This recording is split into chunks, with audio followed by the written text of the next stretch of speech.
Last month, I showcased the brand new 350H handheld here on YouTube. I put the system through pretty much every test that I did with the RG350 to get a clear idea of its performance. I followed up that video with another pitting the two devices against each other to try to answer the question of which device was better. Well, all bets are off now because there's a new king in town, the newest 350H. This is currently the definition of limited edition. Only 100 of these were made in the first batch here in China, but I'm hoping that after this video, more of you will want to buy one and it will compel the manufacturer to make more. This metal retro handheld was constructed from two machined aluminum blocks. Everything in the case, with the exception of the joystick, is 100% sleek aluminum. Curved edges and flat sides create an elegant device that is sure to turn heads in public. This, coupled with the low profile, makes this a great traveling companion for anyone that likes retro emulation.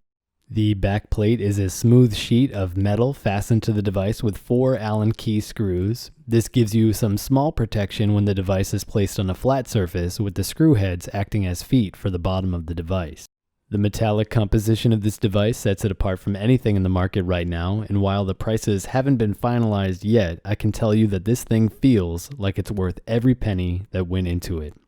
This revision of the 350H sees the addition of the long-awaited R2 and L2 shoulder buttons, and while this modification is completely possible on the standard 350H, this case has the added benefit of not requiring drilling of holes to create those additional buttons. I mentioned this earlier in a community post this weekend, but taking this out of the box was one of the first times that I was truly impressed with the design of a Chinese handheld, and it leaves me optimistic for the future products of this new team. Now that we've got our eye candy out of the way, let's take a deep dive into the changes of this unit in terms of both hardware and software. The first thing that you will notice is that this device uses the exact same IPS as the base model, which I've already argued is a higher quality panel than the one that's used in the RG350. This device feels superior in every way to the base model, with the welcome addition of having more weight in the hand. This version also benefits from the removal of the Game Kiddy name on the back plate that caused some issues in the community. Now the device sports the better and shorter namesake tucked away on the bottom of the device.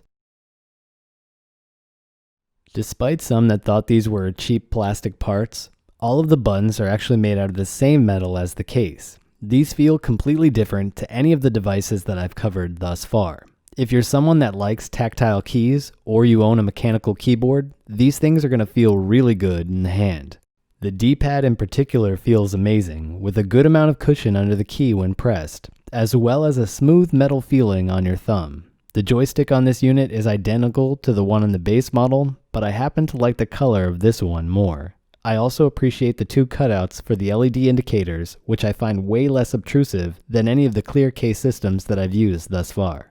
On the underside of the device, we now have access to the internal SD card and battery behind 4 Allen key screws, with the added benefit of not needing to disconnect the battery to try and access the internal card.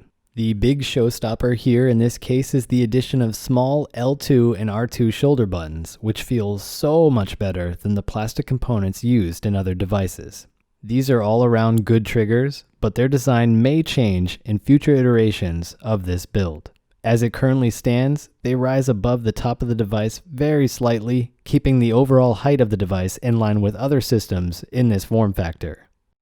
The trigger mechanism is also much better on this model than the previous one, with more uniformity when pressed.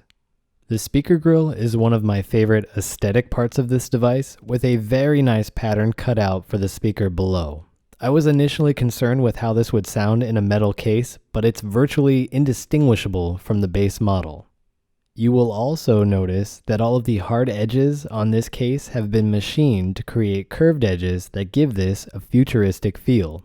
It also means that you're going to have essentially the same feeling holding this in your hand compared to the base model, with your hand able to easily drape around the sides of the device.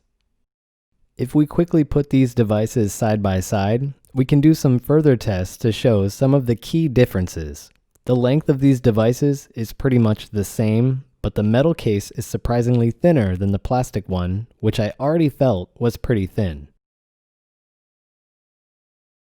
I can probably illustrate this a little bit better with a profile of both of these devices. Hopefully it's clear that a little bit of the extra space in the plastic case was slimmed down to make this device more compact. We can see this change in almost every view of both of these devices. While I'm here, I might as well show you what this thing looks like compared to my custom 350. The footprint of the 350 is smaller than the 350H, but the 350H has the added benefit of being way more pocket-friendly. If you want to see more comparisons with these two devices, you can click the card on your screen now. The biggest difference in these devices is now a mix of software and hardware improvements that I'll illustrate in this next section. The biggest improvement in this device actually came from a firmware update a few weeks ago. I didn't bother covering this since nobody has this device and I wanted to wait for a time like this, but this is going to improve the speed of this unit drastically. If I go into the settings menu, I can show you that there is an option called CPU performance, and this is going to be the overclock function on the 350H. There are 7 different levels to choose from in this overclock, and I'm told that at level 7, the CPU is clocked at 1.9 GHz. I can illustrate this change by using a combination of both devices to show you some of the performance improvements. Tekken 3 is actually the best candidate to use in this test as it's one of the only titles that doesn't run at full speed on the RG350 without frameskip enabled. If I show you my options right now, you can see that frameskip is not enabled on this base unit, and I also don't have overclock enabled, so you can see my CPU usage. In the following tests, I want you to focus specifically on the CPU usage at the top of the screen and not on my poor abilities at playing Tekken 3. We're just going to quickly jump into an arcade match, and I'm just going to fire off some of the buttons so that way you can see how the CPU usage fluctuates. You can see that the game is running pretty much with no issues, and we're going to be sitting around 99% at the highest usage available, so there are no issues running this title on any of the maps. So 99% is going to be our base that we're going to measure against, and I'm going to fire up my CPU performance mode, and I'm going to set it at an even 4 just so we can measure what we'd get in middle of the road overclock.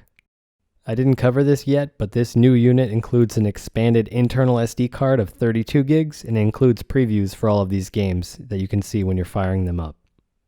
Okay, we're going to launch into Tekken. We're going to start another arcade match.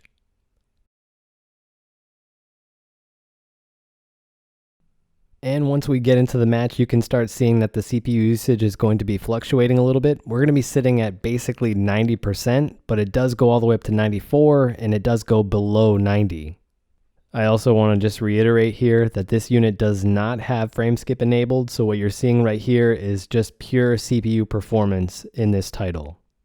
Now, I've never played Tekken 3 on official hardware, so I don't really know if it performed this well, but I will say that this is running without a hitch. I'm just going to quickly make a save state, and then we're going to do another overclock.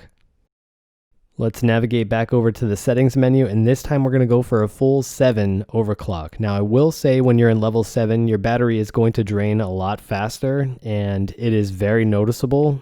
The heat isn't too much of a problem because if you think about it, this entire unit is one huge heat sink. I haven't noticed that the bottom of the unit gets very hot during play, but your mileage may vary. And let's just load into the game. While we're doing this, I will say that there are other arcade titles that don't run at all on the RG350 that run with overclock on the 350H, but I don't really want to use arcade performance to justify one of these devices over the other, so I'm just using a PlayStation 1 title because I feel like that has a bigger audience.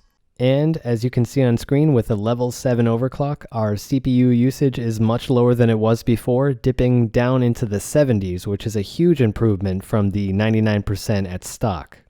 There are also a bunch of other games on PlayStation 1 that run at 99 to 100% on the RG350 that run without any issues at all on this unit, and this is one of them. Obviously, you don't have 2 joysticks to enjoy the entire library of PS1 games, but for the games that you can run, you are going to have no issues playing them at their intended speeds. This is just a quick test of this title, as a lot of people were asking me to play this, and I hadn't had a chance yet to include it in any of the videos, but you can see on screen right now, it runs with no issues, especially through all of the cutscenes. I also do want to make sure that these new buttons work, so we're going to fire up a few titles that use the L2 and R2 buttons but don't require that extra joystick, and the first one is going to be codenamed Tenka, and this uses those buttons in a very simple way of just looking up and down, and you can see that it does in fact work without any issues, so these buttons aren't for show, they actually do function. I will say again that the contact switches on the board for these two buttons do exist on the base model, so you could put the switches in and they should work out of the box with no extra work on your end.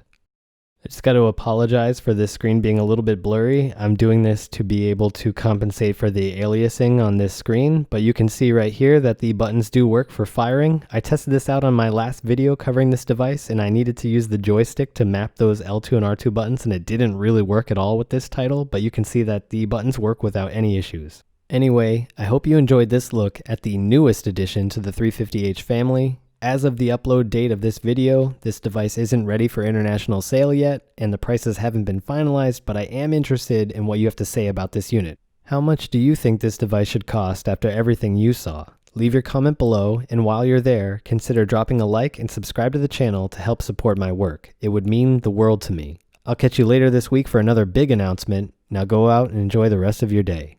Taki out.